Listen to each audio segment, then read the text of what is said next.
Blxckie and KindlyNxsh versus LucasRaps. So as we all know, Lucas recently dropped his album titled YOG.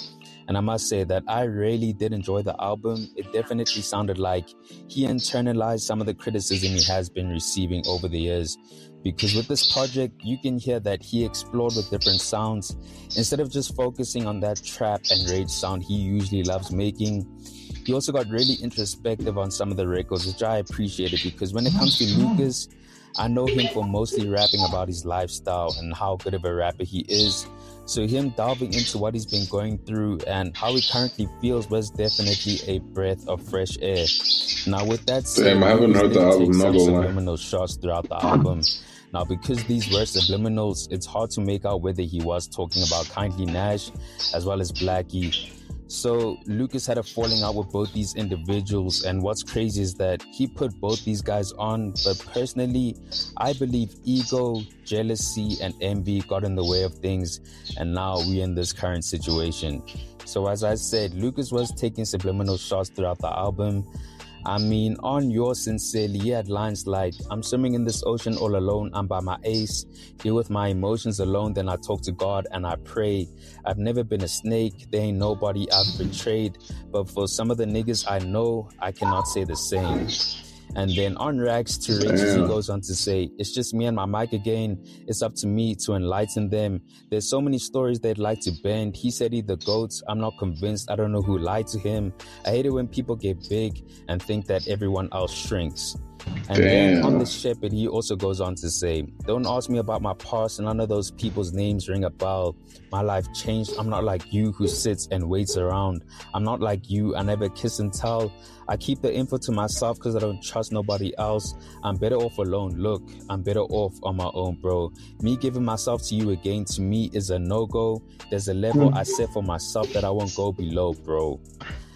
Now, across these three songs, LucasRaps reflects a clear emotional journey shaped by broken trust and personal growth, especially when viewed in light of his fallout with Blxckie and KindlyNxsh. He moves from feelings of isolation and betrayal, emphasizing that he stayed loyal while others didn't, into a more reflective space where he critiques ego and shifting behavior in the industry, particularly how success can change people. Ultimately, he settles into a mindset of self-preservation, choosing independence, setting firm boundaries, and distancing himself from past relationships due to a loss of trust. Together, these lines portray someone who has processed fallout not through direct confrontation, but by turning inward and prioritizing self-respect and emotional security. Now, with that said, right, on the same day Lucas dropped his album, we had Blxckie come post this image of Young Thug on X, and if you guys don't know what this image means, well, it's reference to when Thug said the following: boy, slow down dropping all that BS music. Pretty much insinuating that Lucas dropped bullshit, and what's crazy is that Nash even reposted this. And while we on Nash, he also came out with a trash diss the same day Lucas dropped his album, where he said the following: I'm the real YOG, we don't play LucasRaps, especially without me. If I don't produce it, I don't see why anybody would play it. Now, besides the diss being terrible, Nash saying that BS couldn't be further from the truth. I mean, Lucas is arguably making his best work without Nash, and when they were together, we got a horrible body of work with 031 to the world. So I need Nash to do some self-reflection when it comes to those lines. Now, when it comes to Blxckie, once again, I'm not sure what Lucas did to really set him off this time around, but he dropped a record titled Karma, where he was finally addressing Lucas directly. I mean, in the past, Lucas came out with Me Lighty, but he chose not to respond. I don't know if you know that Usmamane and LucasRaps song that dropped today was a leak, supposedly. You know, I don't know. Are you gonna respond? This song. Oh, you switched it up on purpose. Nah, bro. I'm way too focused, bro. I'm way too focused. I'm gone, bro. There's just so much for me to do. There's so many other things to deal with. My personal life and, you know, for the people at large. Yeah, I feel like at some point he was bound to like respond to it, because Yeah, dog. If someone keeps saying something about you, at some point you're gonna say something bad, bruh. It's like it's just common I think it's sense. just because of that freestyle, bro, that I put out, and I do that all the time. Like I be putting out joints like that all the. I might do that tomorrow. I might do that on Tuesday next week. Like that's what I do when I'm bored. I just get on the beat, I pop my shit, and then niggas get mad. That's just how it is, bro. Damn. Now, besides me, Lighty, Lucas also came for Blxckie on one of his IG live freestyles, and there was still no response from Somnyama. So I'm curious as to what made Blxckie come out with this. Who knows? I mean, maybe it was his recent comments on 5 hip hop nights with DJ Speedster. What I've noticed for myself is it's as simple. It's simple. It's jealousy. That's how I see it. You understand what I'm saying? Where it's like, if you really want me down bad this much, like, you don't want me to get to the top. Why don't you want me to get to the top? Why don't you want me to succeed? Sure. Why must it only be you? Or, you know what I'm saying? Why do you actively hate me so much? So Because you're insecure. You get what I'm saying? So it's a personal What is Speedster even talking about? I have gotten opinions from a lot of other people. Bro, what is Speedster even talking about? I feel like Speedster always feels the need to like come into a lot of things, bro. Like address a lot of things. Bro. People where they're like, you're a cool bro, or you're a nice person, you know what I mean? And even my girl, bro, she tells me all the time, like, yo, you actually a good bro. And it's not that she's coming from her. It's like, it will make you realize, like, actually, dog, these people are just busy talking off of something they don't know. Because the person I actually am isn't the person they're talking about. So me, I don't have to, like, worry about all these things when I know who I am. You know what I mean? That's why I feel like this project is also doing so well. Because I stay true to myself. I didn't change anything. I didn't change who I was. Even now, I'm still the same bro. Speedy would tell you, I mean, if you know me from the beginning to here, still the same bro, dog. You know what I'm saying? Ain't nothing changed. That's what I don't like when people don't appreciate the real talent. Shabs Medallion, South Africa. Yeah. That's what I don't like. It's like, hey man, if you don't like me as a human being, maybe because I didn't greet you the other day, whatever, that's fine. But don't be ugly to me and make me look like I didn't bring in the biggest hip hop artist of the YG. I did that. My name is LucasRaps. I did that. Yeah. Right? And like I was saying to you guys all fair, like I'll keep it a buck. Blxckie. Hey man, this the man that brought you in, B. Facts. You feel me? Facts. That's the man that brought you in, B. Take that however you want, right? Literally, bro. This is real life, brother. That's how it is, though. Whether, you know, the beautiful thing of this whole game, tables turn.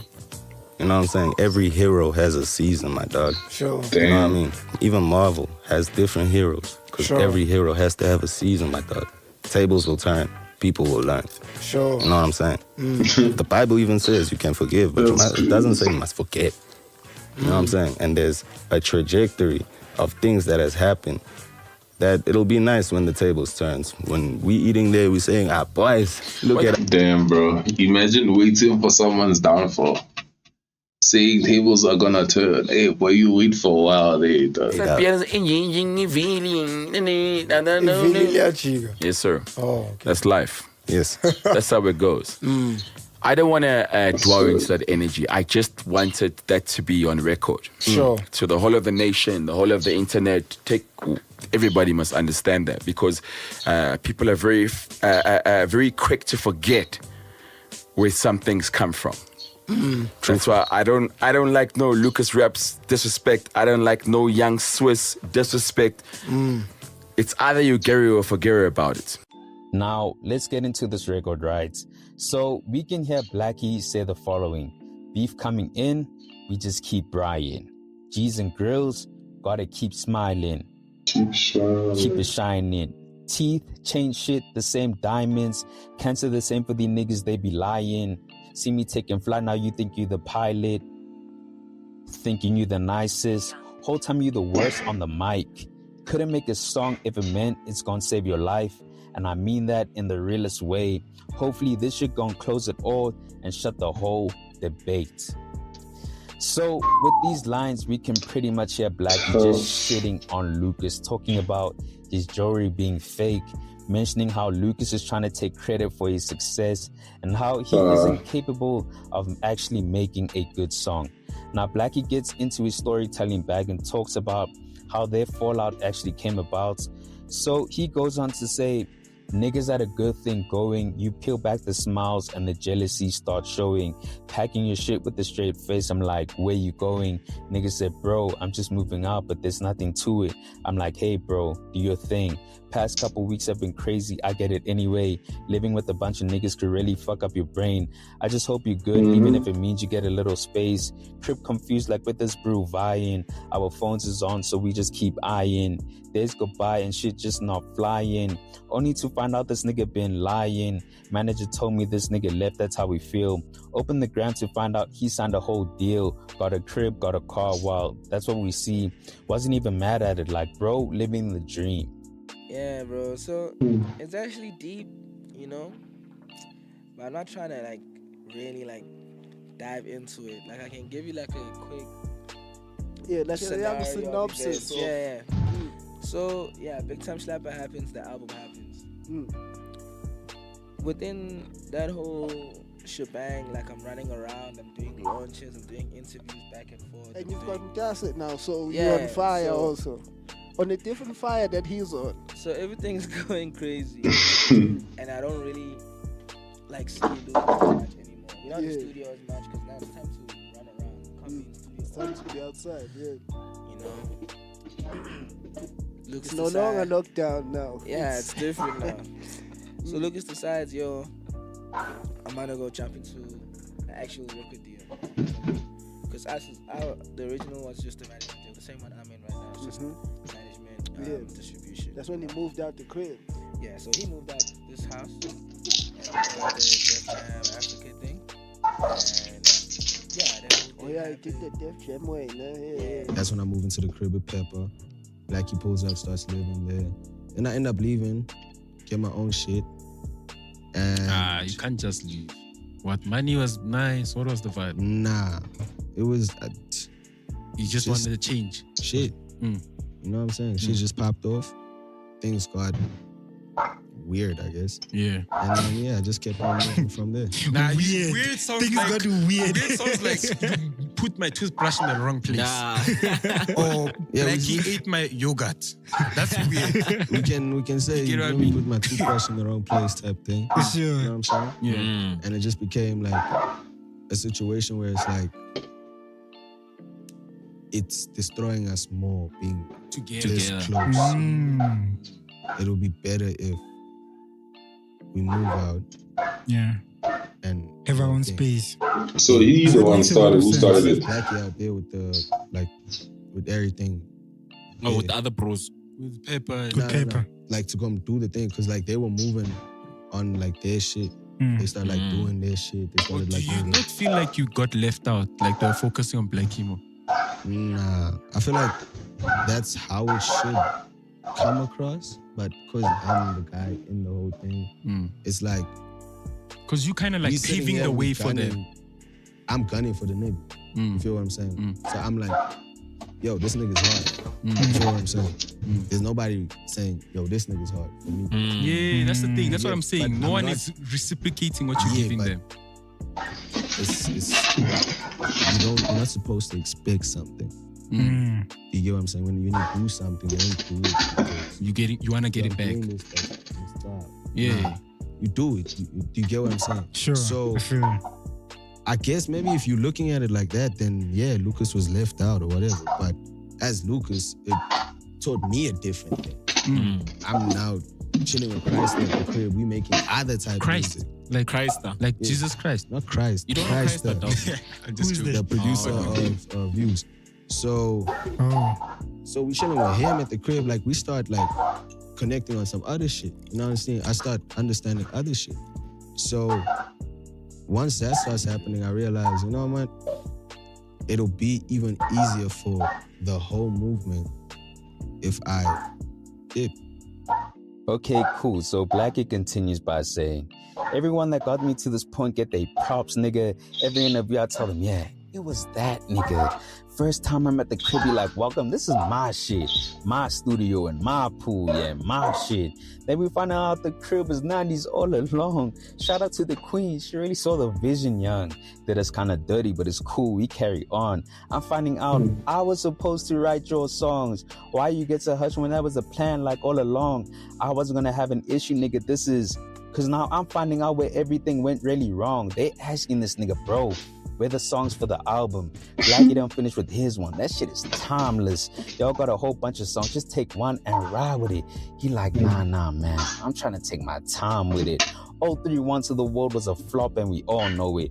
031 to the World was whack as shit and we all know it. Your ego, it took it over. Couldn't even have it on the album. You couldn't control it. Hit me for the 2.0. I'm like, all right, bitch, nigga. Let me help you get some fucking motion and get bigger. Couldn't even talk to me direct. I was sending the verse and that's like, yo. In my head, I'm like, fuck is going on with this nigga? Okay, cool. So let's break it down. The way this bro reads the thing, it's like actually interesting.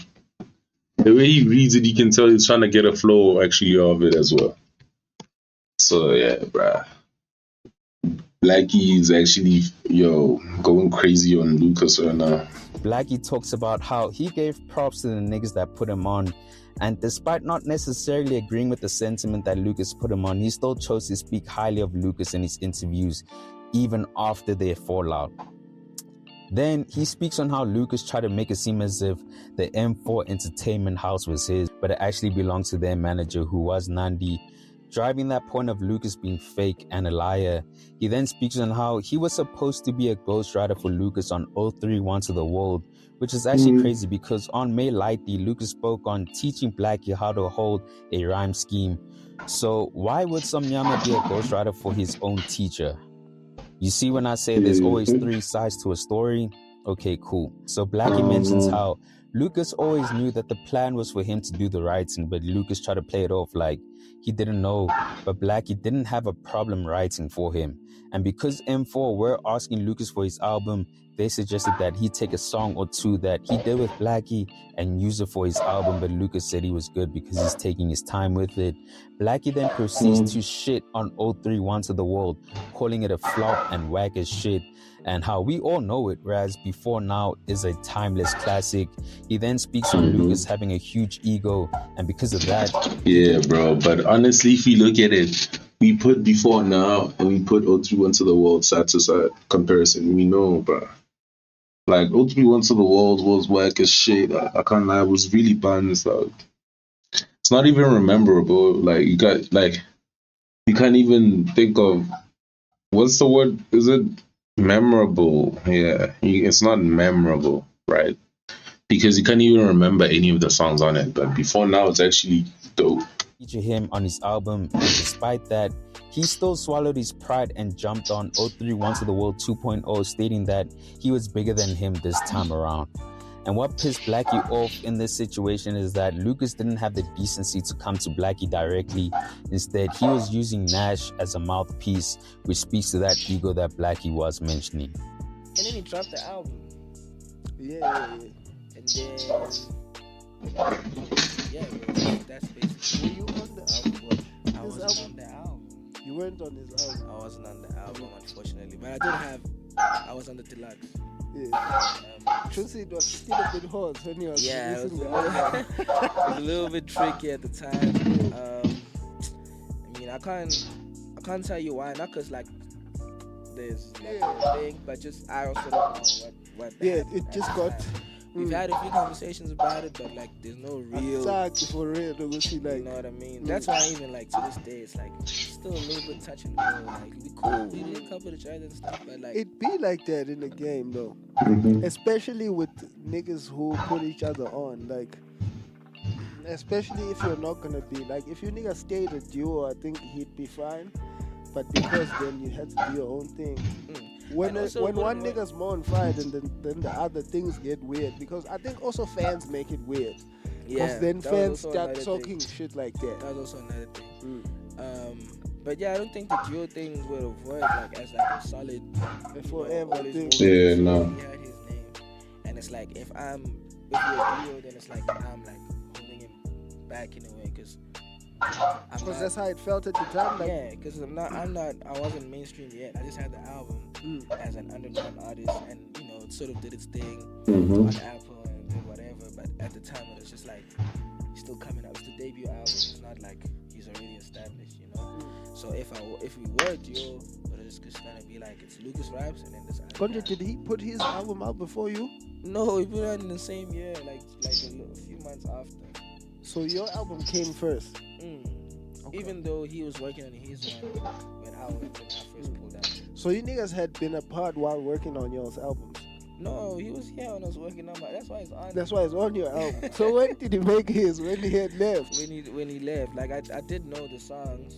You know, I knew what song he was planning on putting on it. But yeah, when he left, we sort of lost connection. He recorded more stuff, and then he dropped it. But yeah, bro, I just feel like it was more like that drop, because that's his debut album. And I feel like it was more of a retaliation or like a response to what was going on. To your drop. Because in his situation, it was like, I'm leaving this whole info thing and I'm doing this Def Jam thing. Yeah, and I feel like it wasn't a good idea to do that. Have your debut album be a retaliation album, bro, or retaliation songs to like diss tracks and shit. Like, because your debut album will always be remembered as an artist, bro. It's sort of because he was fighting when he left. It sort of put him in the corner to put out that thing, and it's like I don't think that's the right energy to have a debut album.